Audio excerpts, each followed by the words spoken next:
Good morning, everyone. Welcome to our webinar session on Friday, the 10th of March, about advanced auction technology.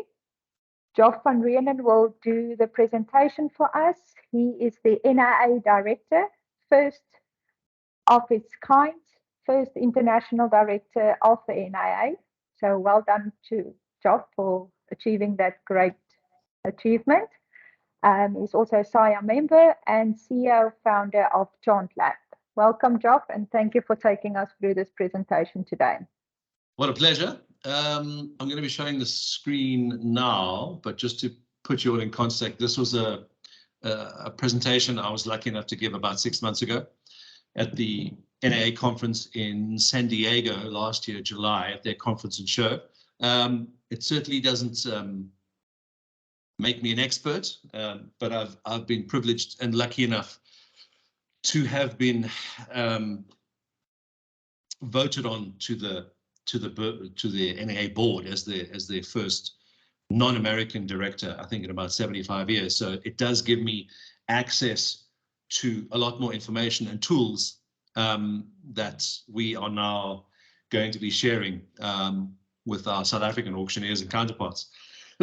So I certainly do not profess to be an expert, but I do have a lot of access to overseas people and tools and experiences, which I am going to be sharing with you over the next couple of months with Sonia and the SIA board. This presentation I'm going to take you through now was a 2-hour presentation I gave last year in America. I've shrunk it down to about 30-40 minutes. So some of the slides I'm going to blast through pretty quickly. Some of the more important ones at the end, I am going to hang around a bit. If you've got any questions, just write them down, fire away. We're going to have a Q&A session right at the end. So give me about 30 minutes. I'll get through it. There are quite a few videos, about 3 that I'm going to show you. Apparently, the music does buffer a little bit, but the voices Sonia and I have tested are very clear. I just want you to get the feeling and the emphasis and the understanding of what the Americans have been doing, what some of us in South Africa have been doing, and what some people like the Japanese and the South Koreans are doing as well. So let me begin. So I've adapted this somewhat for us in South Africa, but you probably may still see quite a few American analogies, which I apologize for, but most of them I have taken out. Sonia, just let me know once the screen flips up about now. Yep, we can see it. Okay, so I've called the presentation, which I gave, called Jump, and the reason being for that, I won't play the music on this one. It was just an 80s song called Jump from Van Halen. The best thing about jumping, and specifically jumping off a cliff, is that you can never get back up. So with regards to technology, I'll tell you exactly what I mean. The presentation was 6 months ago, so obviously we've moved on a lot since then. Where we are right now, where we've come, where we're going.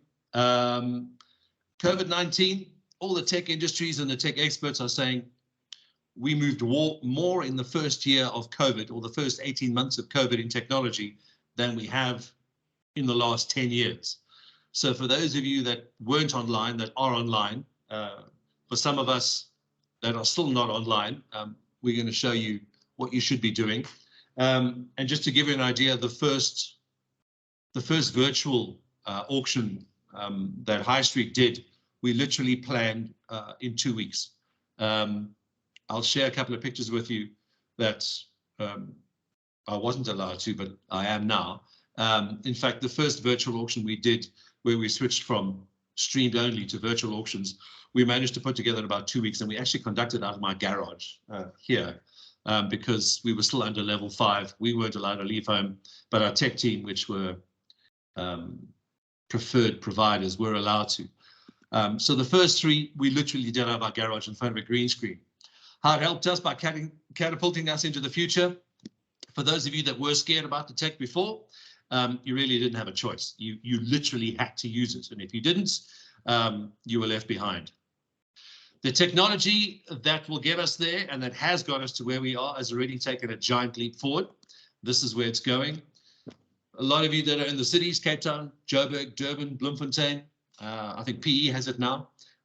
We now have 5G technology. Just to give you an idea of the difference between 5 and 4G, I'll tell you now exactly what it's doing. This is what Sotheby's are doing around the world. And this happened about a year ago, which I will show you now.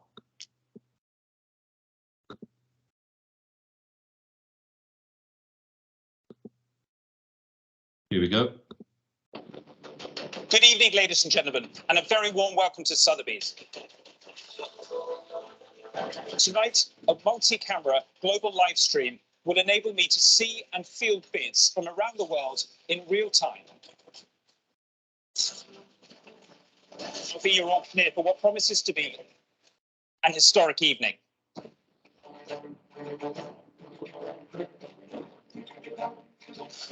The extraordinary Francis Bacon from 1981 at $50 million, 55, $70 million. Thank you. There's a new bidder at Sotheby's.com, 71,100,000.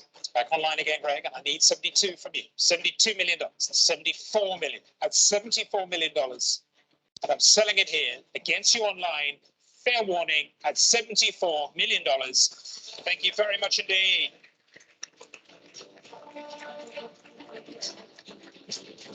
The extraordinary Jean-Michel Basquiat Untitled Head from 1982. Give me the bid online, please. $7 million, $7,500,000, $8 million now. $12,004,000 it's bid. Thank you, Bum. $12,500,000, $12,600,000. And I'm selling it to you at home at $13,100,000. It's a new world record price. The head is yours.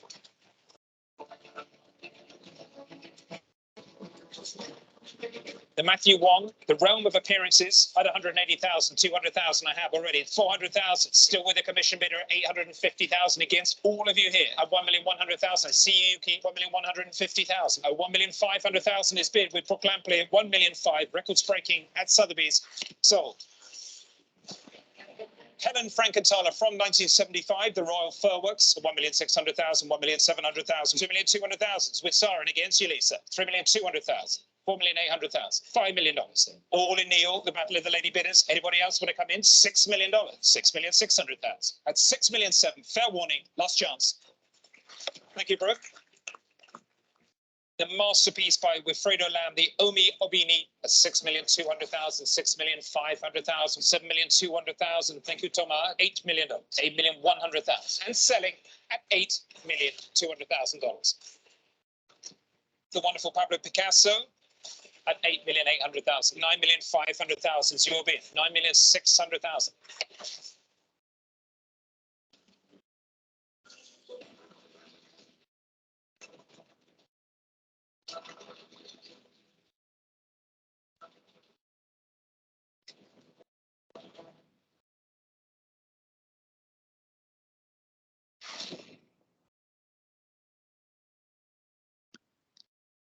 So that auction with Sotheby's was conducted in the first year of COVID. So it was about 2 years old, and that's what High Street and I used as the basis for what we needed to do. Sonia, is that screen still up? Yes. Great. And that's what we based on what we needed to do at High Street at the time in 2020. Obviously, the Sotheby's budget was in the millions of dollars, and ours was not, and we had to put it together a lot quicker.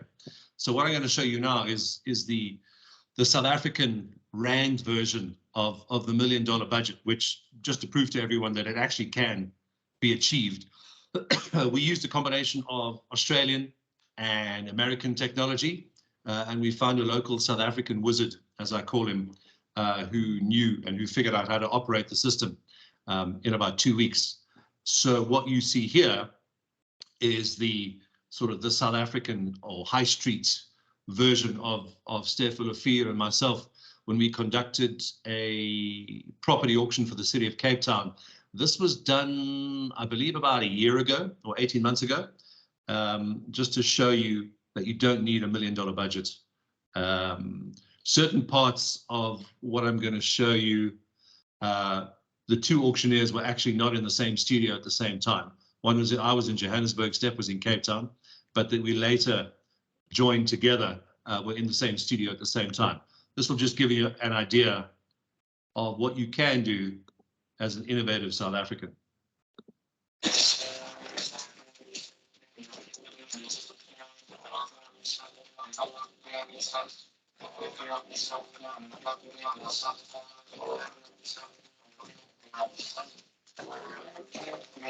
Good afternoon, everybody, and welcome to the City of Cape Town's inaugural virtual property auction. My name is Joe van Reenen. This is Stefan Afir. But we're moving to the metropolis of Durbanville. This is lot number 1, ladies and gentlemen. We have an opening bid at 100,000 rand already. 140. Thank you, Sean. We can hear you. 280 at 270,000. Sold later at 310,000 rand. Thank you, Mr. Van Reenen. We're moving to lot number 4, ladies and gentlemen. 50,000 opening bid. 120,000 rand. I'm going to say call once all day long. At 225, 230 is back on Zoom. You would need a chair. Maybe take a chair. At 250,000. 260. We're going to stand here all day. I don't mind. At 260, now to 310,000 rand. We sold it. You want a property on the beach? Now is the time to give it a go. Tarantal, Plastrand, or Tarantal, where that depends where you're born. Gazuma again. Gazuma. You're just buying everything. Are you out? They've muted. They're out. Get back in 160,000. Last call. Sold it online at 160,000. Gazuma, brother, it's yours. Option number 38 in Mitchell's Plain. 325 we have on Zoom. First call, 450. Need to sell something, Nick. At 500,000, I would have 5. He's back. At 500,000, do I have to go up? I can't go down. I have to go up. We can count down, yeah. 885. No, don't think. Come on, Marlon. Say yes. He was thumbs up, thumbs down. 885. Wait. Once. There he goes. He's going to Twice. Wait. 900. It's a nice little battle going on here. Ping pong playing here at 910. 920. I'm selling. Once. No. Twice. Wait.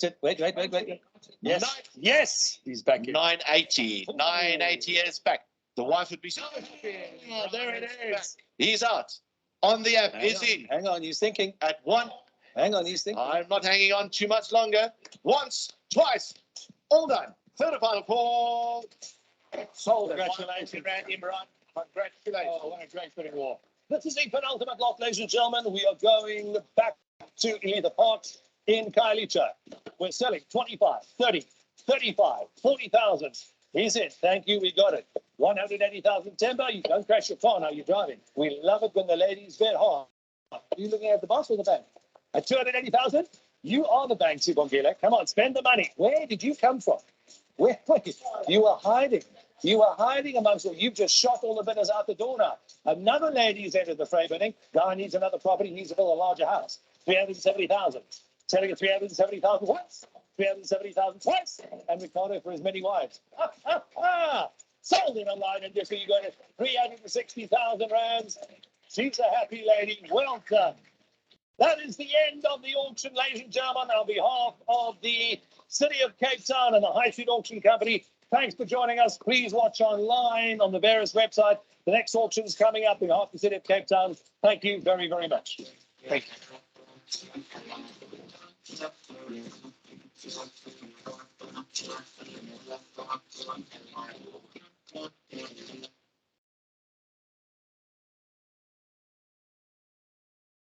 So just to put it in perspective, what you can see on this screen here is actually just Steph and I standing in front of a huge green screen. Nothing in this picture is real except the two auctioneers. Everything else is just CGI, the studio, the TV screens. With the tech that we use, you can just sort of put layers upon layers in front of the screen. You can change the studios, you can change the colors. The 3 screens behind me with the telephone bidders, that was in, I think, another city. The Zoom system on the right-hand side, that you can run from a laptop anywhere in the world. And obviously you can superimpose your client's logo in that TV screen behind us. Not even the podiums were real, other than the auctioneers and the gavels we were using. The virtual studio television broadcast It's worked exceptionally well for us at High Street. I think in the first 6 months of 2020 into 2021, when we used it, we had more properties sold online than we had in the last 10 years of founding the company. You have no idea what happens to your business, what happens to your sales, what happens to your coverage as soon as you give the rest of the country and the rest of the planet the chance to bid online.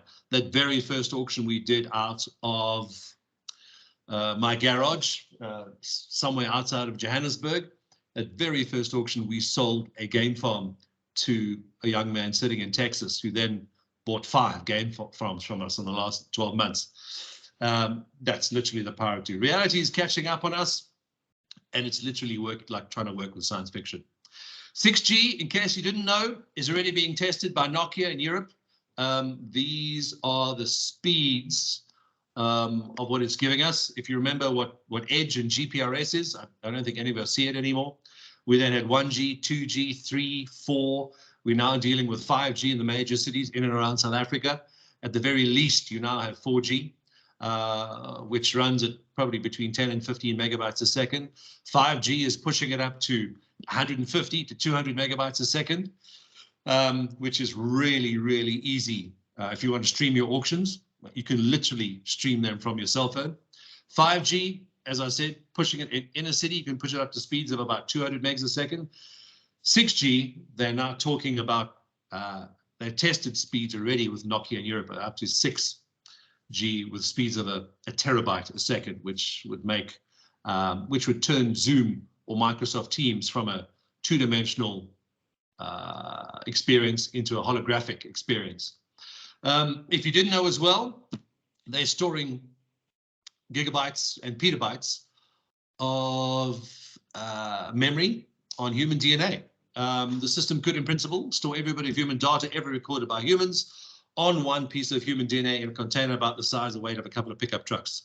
But apparently, putting it on is the easy part. Trying to extract it from a piece of human DNA is proving to be a little more difficult, more than just trying to stick a USB port up your own port and trying to extract the information, but they'll figure it out soon. This is what happened 2 years ago in South Korea, where they had a baseball game and they used 6G technology, beg your pardon, 5G technology to superimpose a holographic dragon around the stadium.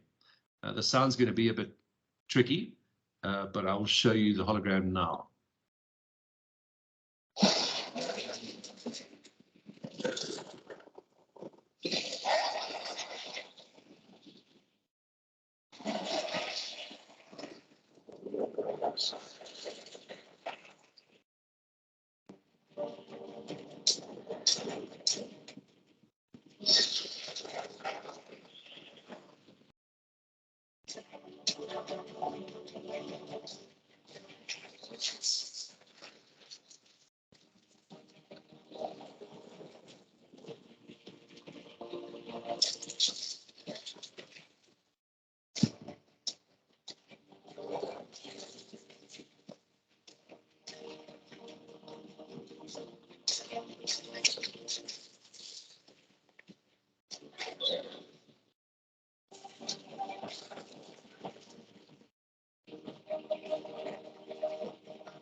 So that is what 5G technology is now doing. That was in a baseball stadium in South Korea 2 years ago, with about 20,000 people, where they had the dragon hologram flying all over the stadium. For those of you who couldn't see it properly, they actually had a couple of thousand people running out of the stadium because they thought it was real. 1G technology, you'll probably remember the old Nokia and Motorola phones. That was the analog systems. We then moved to 2G. And please bear in mind, the iPhone is only about 14, 15 years old. So this has literally happened in just over a decade. We then moved to digital technology with 2G. Wireless capability and Wi-Fi hit us with 3G. 4G, which hit us a couple of years ago. Phones became computers, cameras, streamers. 5G, there's literally zero latency. You can download a movie on 5G literally in about 30 seconds. A song which used to take us 5 minutes on iTunes now takes 2 or 3 seconds, depending on where you're standing. So the systems and the phones that we're using nowadays are probably at least 5 times stronger and quicker than the laptops we're busy using as well. 5G will turn Zoom from an online meeting or Microsoft Teams into 3D technology. 6G, which they say is due for release between 2028 and 2030, will turn experiences like you're watching now from a 2D into a holographic metaverse experience. 3G was moving between 1 to 3 megs a second, 4G 10 to 15, 5G 200 to 350 megs a second, 6G they've already tested speeds as 1 terabyte a second. So forget your data bill. Just imagine what that would do for auctions. Quantum computing, this is also going to happen. They reckon in the next 3 years, we'll have a quantum computer on our laptop and then soon to be on our phones. This is a rapidly emerging tech that harnesses the laws of quantum mechanics to solve problems too complex for classical computers. As you know, classical computers use bits and bytes of X's and Y's. Quantum computing will use ones and zeros and turn normal classical computers from 1D computing into 3D computing. This is the difference between quantum and the other. Calculates in qubits, whereby it calculates with transistors which are represented by a 0 or a 1. Power increases on quantum computing. However, it does create a huge amount of heat, which is one of the challenges they are busy trying to figure out. Quantum computers have a high error rates and have to be kept ultra cold in sub-zero temperatures. Classical computers, which we're using now, have low error rates and we can use at room temperature. Quantum, well suited for tasks like optimization problems, data analysis, simulations, and AI. The stuff we're using now, the classical, everyday processing is best handled by classical computers. Your MacBooks, your notebooks, your tablets, your smartphones. Artificial intelligence. I was lucky enough to go back to America in late January, early February, where I attended the Barrett-Jackson Classic Car Auction in Arizona. I then went across for a board meeting in Atlanta. The artificial intelligence that the Americans are using, and specifically what they're using for the auction technology, is light years ahead. For those of you that are busy playing with ChatGPT, the only reason the Americans have released the free version is because they've already perfected it and they're about a decade ahead of us. The machine learning with the AI and what they do, especially with online-only auctions, it literally starts predicting when that person is going to bid, what the increment of that person is going to bid, and when they're going to log back on when that person is going to bid again. So there'll be no more app administrators watching on the back end. The system all does it for you, which, trust me, is a very, very scary thing to watch. What is artificial intelligence? It's the capacity by humans to machines, given by humans to machines, to memorize, learn from experience, to think, create, speak, judge, and make decisions. For those of you that haven't played with ChatGPT, it's free. Go on, create an account. It truly is something scary. Social media.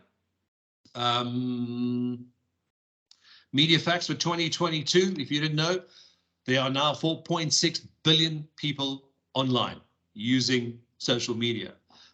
Quarter on quarter, it changes just over 2% every quarter. Year-on-year changes in social media users about 10%. It's around about 424 million people jump online every single year that haven't been before. The average daily time spent, if you didn't know, we haven't checked on the back of your iPhone or your Android, 2.5 hours a day that everyone on social media spends out of their day every single day. That's a lot of time. Social media average amount of time each day internet users between 16 and 64 spend on different platforms. Internet, almost 7 hours a day. That includes work, emails, socializing. Year-on-year change, it's just jumping every single year. On average, between the 7 hours a day, you're looking at Facebook, Instagram, YouTube, Internet Explorer, now TikTok as well. The platforms to keep your radar on for 2022, if you don't have at least 3 of these as an auctioneer, you're behind the times. Facebook, YouTube, Instagram, TikTok, they're free. You can pay. I do know the majority of what I do, about 80 to 90% of it is on YouTube, and the spend goes to Facebook and YouTube. Instagram, now moving across to TikTok. LinkedIn is incredible for business. If you don't have a LinkedIn account, you really need to get one right now. Not so much for social media, for personal reasons. I really don't use it that much anymore, but I find LinkedIn, TikTok, Instagram, YouTube, Facebook, and a few others are extremely beneficial for business purposes. Cryptocurrency, we've already been asked by a couple of clients, can they pay in crypto? We did say yes until Bitcoin crashed. Cryptocurrency is a digital currency, which is an alternative form of payment creating using encryption algorithms. The use of encryption technologies means that cryptocurrencies function both as a currency and as a virtual accounting system. Like it or not, it's here to stay. If you didn't know, SARS is already building cryptocurrency laws, which I believe they released a white paper on in November or December last year. There will be laws governing that soon.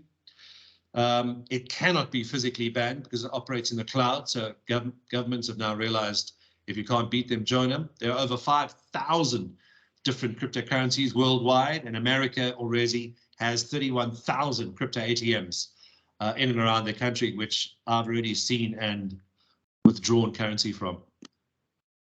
The metaverse, for those of you thinking about it, wondering about it, ready or not, it's here and it's changing the face of auctions and it's changing the face of business. The 2D internet, as we know it, all presently using, will be replaced by a 3D, fully immersive, digital, real-world internet experience. The metaverse will change how we learn, how we earn our livings, how we connect to one another, just like the emergence of 2D internet did in 1995, if some of you can remember that far back. The metaverse is evolving out of the gaming world. This is something I've been working on, which I'm happy to share, the future of auctions and advanced auction technology. This is a metaverse auction theater that a friend and I were building last year, whereby not only is the auctioneer virtual, but so all the bidders sitting anywhere around the world. We created this auction sort of studio, auction theater.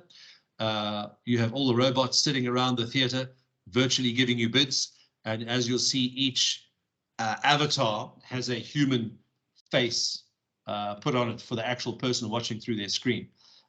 We actually did conduct a demo auction, and scary enough, it worked the first time. NFTs, non-fungible tokens. For those of you that don't know, this is the monkey that was auctioned off for some ridiculous amount of money. Non-fungible tokens are unique cryptographic tokens that exist on a blockchain and cannot be replicated. NFTs can represent real-world items like artwork, real estate. Tokenizing these real-world tangible assets makes buying, selling, and trading them more efficient while reducing the profitability of fraud. They give the buyer digital ownership rights. That particular ape was auctioned off 2 years ago as an NFT for $2.3 million. And some idiot paid for that.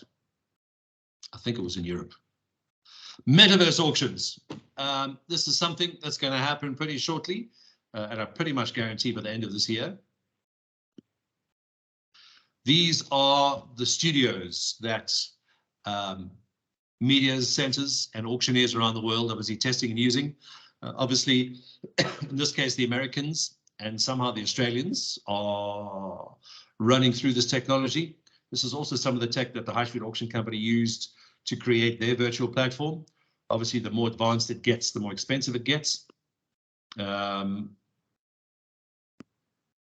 Tokens, this is the exciting part of, and I think we've got about 15 minutes left. This is the exciting part of the presentation, something that I believe in a lot about. Tokenization auctions, if you haven't heard of them before, are already happening in certain countries around the world. This will be the democratization, which is making something accessible to everyone, of real estate or any other asset as we know it. Tokenization is a solution that divides the ownership of an asset into digital tokens. Some of us older auctioneers or your parents, your younger auctioneers might remember, they used to call it fractional ownership or timeshare, which is what we used to get on the Durban beachfront or with Sun City. They used to call it timeshare or fractional ownership because the technology now exists and is already in the country in South Africa. It is now called tokenization. It is a solution that divides the ownership of an asset, of any kind of asset, in this case a building, into digital tokens. These tokens act as shares or are similar to non-fungible tokens. The difference here, however, is that the tokens are fungible and that they are actually tied to the value of the asset. So if you take a building and you decide to tokenize it or fractionalize it into digital tokens, which you can mint very quickly and very easily online, you can split 10% ownership of a building in Cape Town or Johannesburg or Durban into 1,000 tokens or 1,000 shares. That is the difference between what you can do with technology and what you can do as an analog auctioneer standing on a podium waving a gavel around. DLTs, if you don't know, the distributed ledger technology, which is used in tokenization auctions, is a digital system for recording the transaction of assets in which the transactions and their details are recorded in multiple places at the same time. For those of you that remember Napster, which was basically sort of the unloading of the digital media song world, it's like having 1,000 computers or 1,000,000 computers around the world, all using the same system and sharing the technology. It literally is unhackable. Even if you do hack it, all you do is go back a few computers and pick it up where it was changed. It is completely transparent, completely unhackable, and you'll always know what is happening because it's completely transparent. Unlike traditional databases, distributed ledgers have no central data store or administration functionality. There's no one cloud system like Amazon Web Services or iTunes clouds or Dropbox, if you use that, or Google Cloud. Everything is stored on computers all over the world. The top 10 benefits for asset tokenization: high volume liquidity, globalized access, fragmentation or shareholding of assets and ownership, quick settlements, legal framework, retained intrinsic value, transparency, core functionality, scalability, efficiency, and quick launches. From a fiduciary point of view, on a corporate level, it ticks all the corporate fiduciary boxes. It also hyperinflates the value of an asset if you are tokenizing a building, an asset, a car, a farm, or any asset for that reason. Blockchain applications, the tokenization in this case of real estate assets, it has the potential to transform the way we invest in physical assets.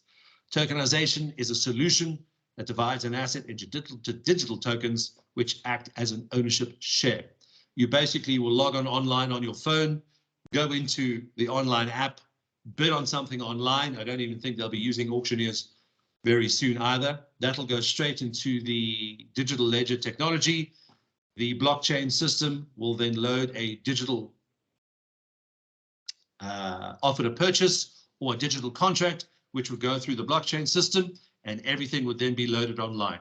If you own 100 tokens in a building and that building, for example, is a retail asset that earns a rental, that would obviously then be linked to your e-wallet on your phone or your crypto exchange if you want to transact in cryptocurrency, or in this case, fiat currency, rands, dollars, pounds, euros. And every single month you'll receive your 0.001% rental of an asset such as the waterfront, if that had to be tokenized. And every month you get that rental return into your e-wallet or whatever, equivalent to the amount of tokens that you own proportionately. It would be an annuity income every single month. And the nice thing about that, that those tokens are then tradable on the open market on that same system.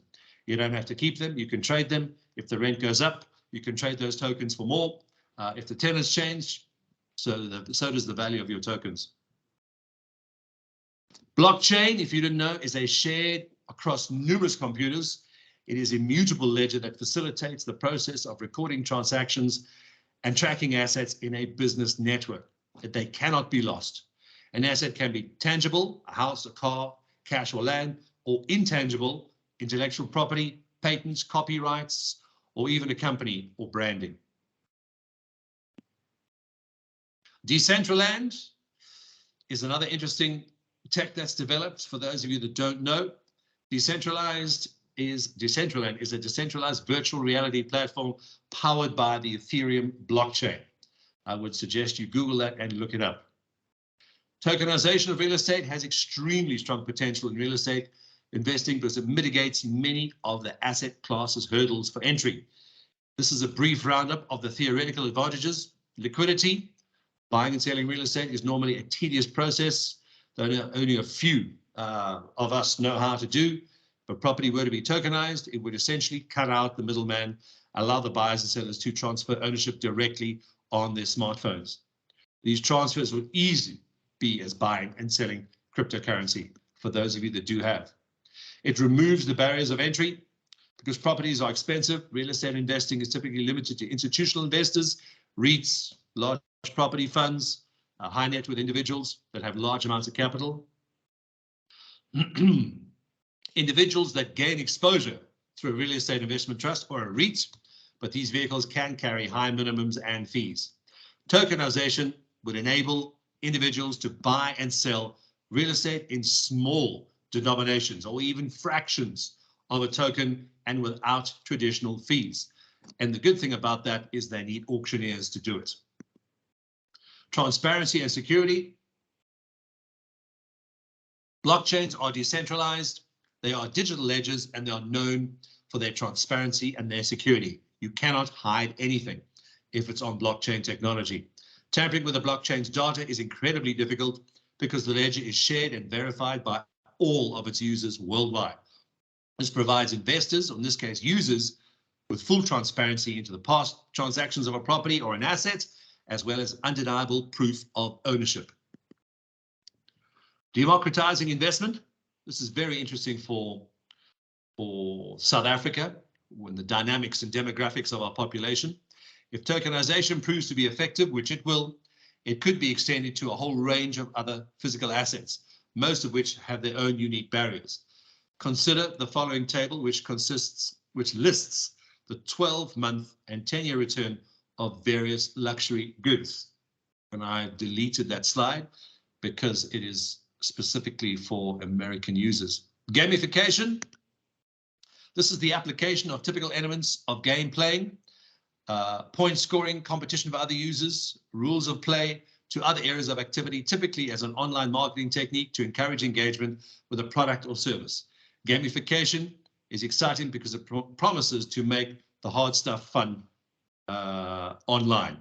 The number one reason people attend auctions in America, South Africa, around the world is because it's fun. Gamification really would help us with the psychology of our bidders, whereby they would keep coming back and use that gamification technology. One, because of the fear of loss or the psychology of loss, where they don't want to be outbid by another bidder, and you literally turn it into a game for them. Gamified is learning and is expected to be valued of at least $25 billion by 2025. In fact, it's already gone up. You can read through some of the stats there. 70% of global 2000 companies already use gamification in some way around the world. And 50% of all startups use gamification. I'm already using it. Companies that use gamification see up to 7 times higher conversion rates. And what you should be doing about it. Right. Firstly, don't panic. Like we all did at the beginning of COVID. Get involved, start reading about it. If it doesn't work, hire someone who's younger, brighter, or cleverer than you that understands the tech jargon. This is pretty much what I had to do. Ask someone at SIRE or at the NEA or one of your auction brothers or sisters. There are probably more people on this Microsoft Teams system that are way smarter than you can imagine. And some of us are already doing it. They've been lucky enough to teach me. Use them, leverage your peers, leverage SIRE, leverage our education systems, and find out where you need to be going. 10 auction rules for the future. Get onto social media. Create content and share it. Get mobile or pay someone else to do it for you. It's not that expensive. Get your business online and stream everything you do. Create content, create content, create content. And remember, whatever you do is going to stay in the cloud for the rest of your life. So just be careful. Go virtual.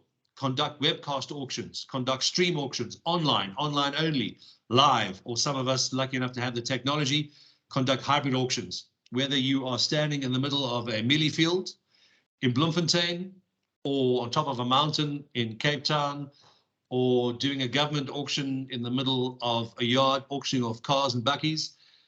If you've got a cell phone, you've got signal, use it. Get somebody with a MobiCam or with a tripod just to stick your camera up online. If you've got 4G and 5G, it will work. It won't buffer. Optimize yourself for business, for your online presence, for your online campaigns, and your website. You've all got websites, hopefully. Get online, get on social media, create a website, a business website on social media. A lot of you are not on LinkedIn.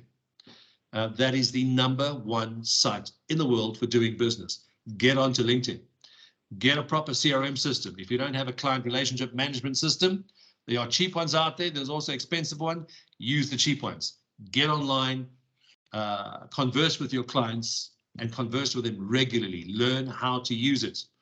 Hire people cleverer than yourself. That's what I've had to do. As soon as you think you know something, you don't.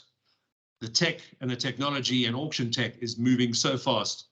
By the time you finish building, if you're lucky enough to build your own auction technology, like I was, by the time you finish building it, it's already outdated and you've got to start running updates again.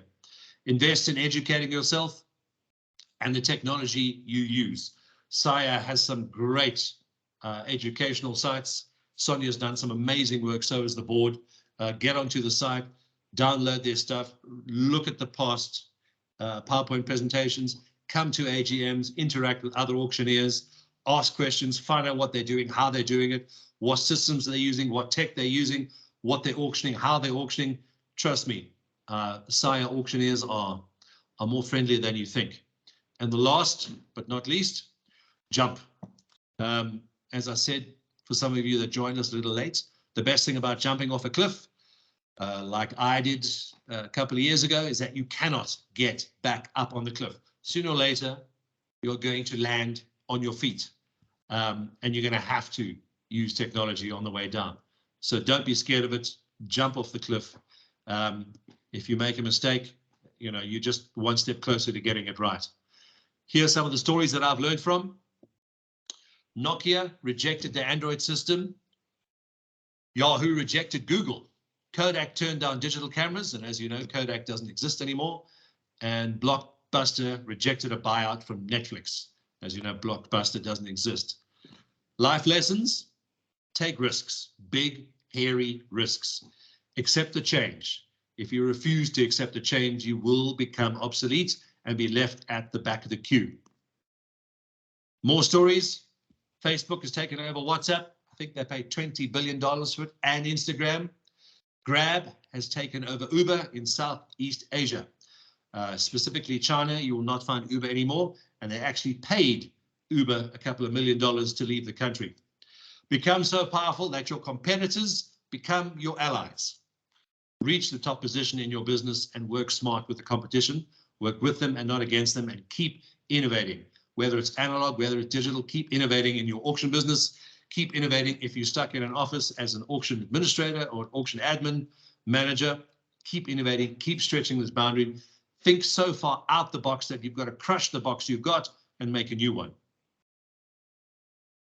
Colonel Sanders founded KFC at the age of 65. You know this. Jack Ma, who couldn't even get a job at KFC, founded Alibaba and retired at the age of 55. If you don't know what Alibaba is, it's like Amazon, but 100 times bigger. Age is just a number. It doesn't mean anything. Only those who keep trying will succeed. Lamborghini was founded as a result of the revenge of a tractor owner who got insulted by Enzo Ferrari, the founder of Ferrari, and they now are competitors. Never underestimate anybody. Keep working hard, invest your time wisely, and without failure, obviously, you cannot succeed. Without failure, you will not be able to succeed. And the best thing about jumping off a cliff is that you can't get back up. Sonia, we've managed it in about 45 minutes. That's the end. If you want to switch on the cameras and ask for questions, I'll be happy to ask any and all, and I'm going to stop sharing. Thank you, Josh. Pleasure. All cameras are on, so if anybody wants to ask a question, please put up your hand and we can unmute you. It's 1,000 rand a question. All proceeds going to Sire. For No, those, we're not going to get any questions. Okay, we've got one from William. Hi, William. Don't forget to switch your mic on. I'm a Zoomer, man. I'm not a Teamster. Yeah, so am I. Yeah. Yeah. So, Joff, we've been doing online only auctions for a couple of years now, away from on-site. And I was just wondering, you know, in terms of the Zoom bidding, right? The users, you know, a lot of them don't have good internet on their side, and things can sort of be delayed or freeze up. How do you guys deal with that in real time? So we've moved away from Zoom now, or I have at ChantLab. We're using, there's real-time streaming technology now. I know a lot of our auctioneers use YouTube and Facebook to stream, but your signal is literally going from here all the way to California and back again. So you're dealing with an 8 to 10 second delay. So it really, YouTube, Twitter, LinkedIn, Facebook, the streams only work for social media, for marketing purposes. The tech is already a lot better, which is why we've moved away from Zoom. And there's now systems that I'm using that I'm happy to share with, where you get sub-second latency. In fact, you can also get sub-second latency on 3G. It's just that the tech that I've built and that some Americans built, that I found out that I'm using, is 0.8 of a second. So yeah, YouTube is great for, I'd probably say, real estate, where those auctions are a little slower. But if you're in a field or you're in a warehouse or doing cars where the tempo is a little faster, it doesn't really work anymore. So the Zoom tech, which is now 3 years old, is already outdated. So I use a streaming system, which is sub-second. If it really gets too far, you can do simulcast, where they switch off cameras and they just use sound. Zoom it does take a huge amount of bandwidth, but I would get off Zoom and start using an app, because the app systems you use, there are some local South African ones and there are some expensive American ones. Start looking around South Africa. There's a lot more local stuff than you realize. And some of the local tech that we have here has real-time streaming. So that's why I've moved off Zoom. for real estate, for movables. I'm now doing classic cars, and you are literally getting those feeds in real time, and it's very, very difficult to miss a bid. So yeah, move off Zoom, move more onto an app with Okay, cool. Thank you. with a good streaming functionality. There are some that are around. Okay, cool. Thanks a lot, man. My pleasure. Who's next? Having a look. Bonnie? Still on mute, Bonnie. You can unmute yourself now.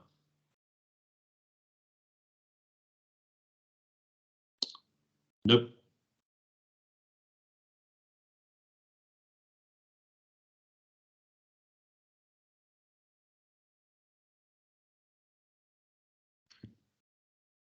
Too many streaming platforms. I don't know when I've last used Teams either. I just use Zoom. Let Bonnie give it a go. If somebody else wants to jump on in the meantime until he figures that out, you're more than welcome. If you are using an external screen, sometimes it switches your sound off. So you may just want to switch back to your own laptop.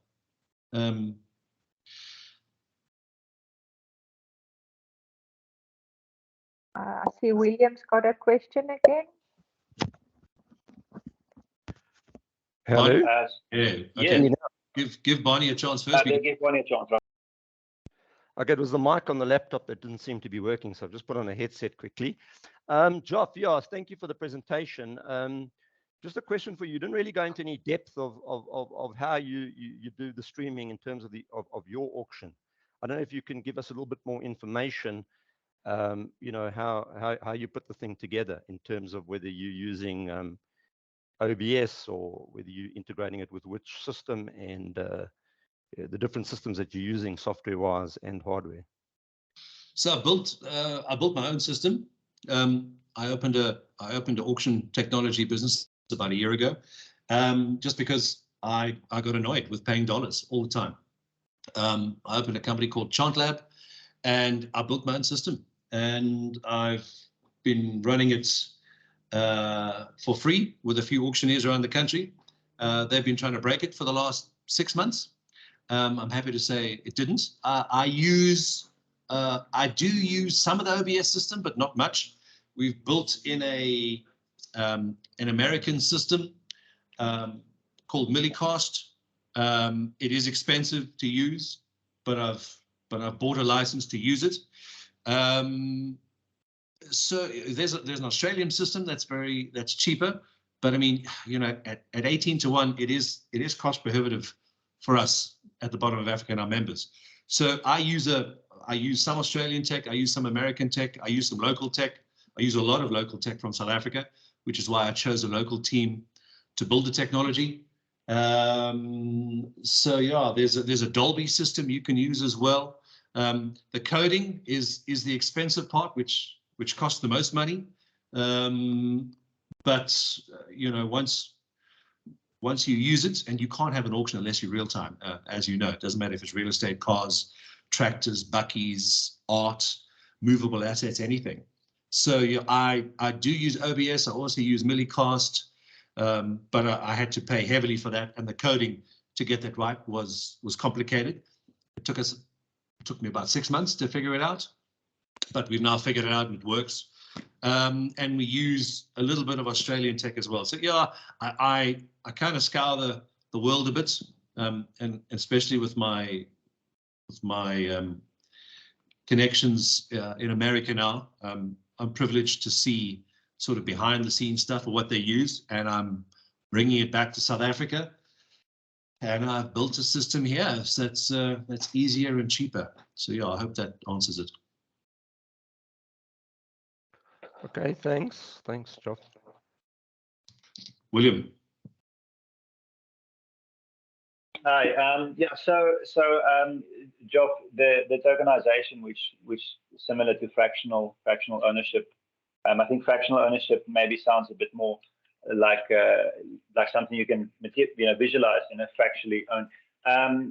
It's obviously something which is going to be more prevalent in the US and then Australia, first world countries. What do you foresee in terms of a timeline for South African, and I think more especially so not the upper end of the market, but sort of like the middle segment where a lot of the auctioneers are more focused. You know, we obviously have a few companies like yourselves that can do the really top end of real estate. And you know, but for a bulk of people that's doing sort of like the middle and lower segments, what do you think would be the time frame for things like tokenization and gamification to become a reality and a usable strategy for those markets? I don't know if I should answer this truthfully or not, but I will. Before Christmas, yeah, in this country. Yeah, that's pretty much your question. I'll answer it in two parts. It's pretty much why I stepped out of the executive at High Street Auctions, because I needed to free up a lot of my time. And I was happy to hand the reins over to the partners that are there now. I just needed to free up more time. You know, I believed, I still believe that the future for ourselves as auctioneers and auction company owners is technology, which is why I spent the better part of 2022 building my tech business. To help that, I decided I would rather want to be part of or own auction technology that probably would replace me in 5 or 10 years' time. I don't think auctioneers will ever disappear. You know, there'll always be a use for us. Our industry goes back thousands of years. But if you're not au fait or don't have a good grasp of the tech, you know, it's going to leave you behind fast. The tokenization, it's already happening in America. I watched a token auction about 2 years ago of a hotel in the States. I watched another one in Australia last year. It's, you know, I tend to steer away from the word share scheme or share block or fractional or fractionalization. Tends to scare a lot of the millennials and baby boomers off, even some Gen X and Gen Yers whose parents haven't explained it properly or who don't understand. So, you know, and also, you know, there was no technology that existed to use fractionalized ownership other than in an analog sphere or market. It's going to happen in South Africa well before Christmas, but that's about all I can say. But yeah, a really good question. No, thank you. I was hoping it's a tough question, but yeah, thanks. No, it's just a question I didn't really want to answer. Yeah, it's busy exploding in America. You know, there are some very clever people in South Africa that do a lot of traveling, and so there's some very clever people in our association. So, you know, I would say just stay online, watch the press, keep interacting with SIRE. They've got some very exciting things coming up. Come to the AGM in May. We've got some American board members coming out. We've got, I think, 3 or 4 countries, Sonia, attending now from around Africa. I think Namibia is coming, Botswana, Zimbabwe, Nigeria. The Americans are also coming. So yeah, you know, South Africa for once is the flavor of the year. In fact, you know, people don't talk about South Africa anymore when I'm over there. They now just, you know, just talk about Cape Town. They think it's the capital of Africa. So yeah, there's some exciting things in the pipeline, you know, both with me and with a lot of other auctioneers around South Africa I've spoken to. And yeah, you know, we need to share our ideas. We shouldn't be scared of each other. You know, sharing ideas only benefits our industry. And if our industry is doing well, we all do well.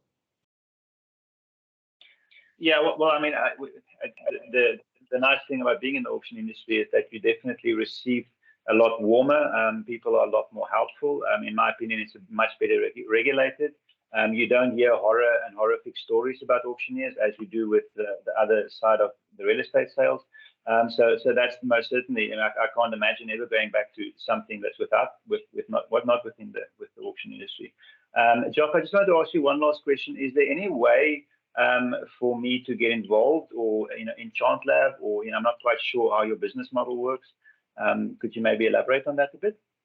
Yeah, it's open to everybody. you're more than welcome. You'll find it online. Okay, cool. Thanks a lot, man. Just Google it or Google my name, and it'll pop up. All right, perfect. Thanks a lot, Joe. Sure. Yeah, and for those of you that joined late, I still see there's a couple of people logging on.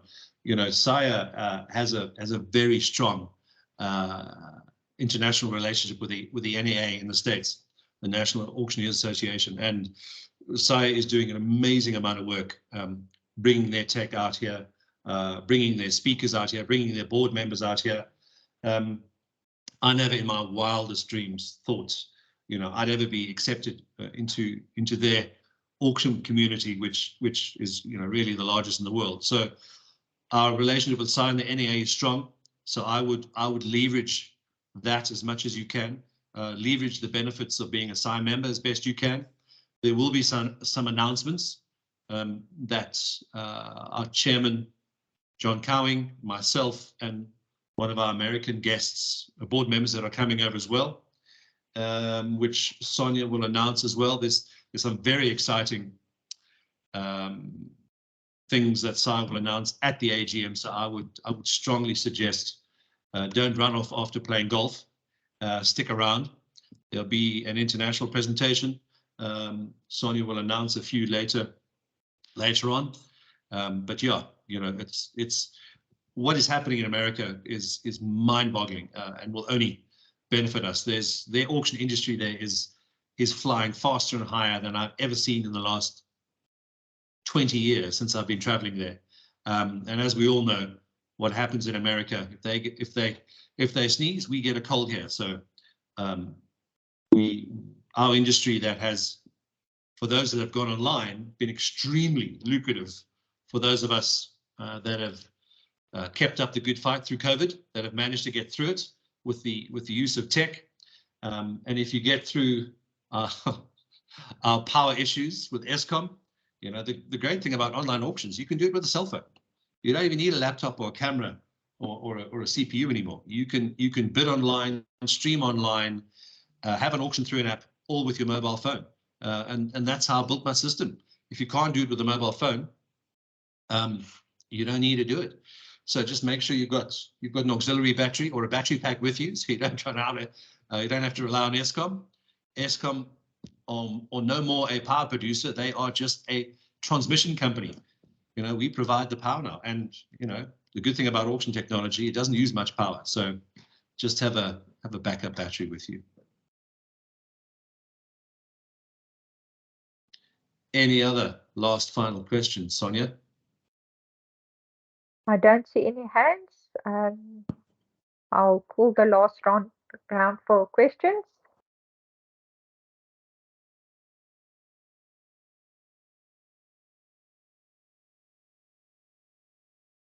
No, perfect. Well, if there's any questions afterwards, please just send me an email and I will forward it on to Joff and we can get your questions answered. I will also ask Joff to share some info about his ChantLab company, which I can share with the SIA members. And Joff, can I share this presentation with the members? Absolutely. Yeah, I know the stream was buffering. There's a lot more in it that you didn't see because of that. So, Sonia, you're more than welcome to stick it on the website and send the link to everyone. Happy okay, great stuff. The recording of the webinar will also be shared with everyone after the meeting has closed, and it will be available on our YouTube channel as well. And then I think I'm ready to go and jump off the cliff and go enjoy the weekend. I hope you all will also have a great weekend. If there's no cliffs nearby you, you're welcome to come to Cape Town and find one. Thank you, Jock. It was a very informative session. I really enjoyed it. I'm sure our members as well. I hope you all have a great weekend. Yeah. Thank Happy you. Friday, everyone. Enjoy the weekend.